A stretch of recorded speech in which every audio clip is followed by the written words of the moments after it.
Hi అండి, చాలా రోజులు అయిపోయింది కదా లంచ్ బాక్స్ రెసిపీస్ మీతో షేర్ చేసి, అందుకని మళ్ళా చేయాలనిపించింది. పొన్నగంటి కూర పప్పు ఆల్మోస్ట్ అయిపోయిందండి. అరటికాయ ఫ్రై, అలాగే క్యాప్సికమ్ ఆలు వంకాయతో కర్రీ చేయబోతున్నాను.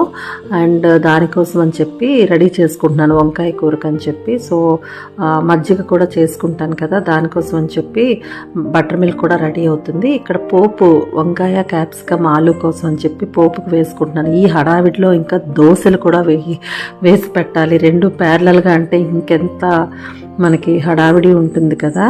సో మీరేం చేసుకున్నారండి, మీ ఇంట్లో మీరేం చేసుకున్నారు అన్నది నాకు కింద కామెంట్ సెక్షన్లో పెట్టి షేర్ చేసేసేయండి.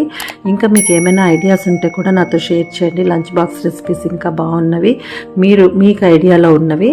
అంతే, ఇక్కడైతే నాది రెడీ అయిపోయింది. అంతే, ఈ వీడియో బటర్ మిల్క్తో సహా రెడీ చేసేసానండి.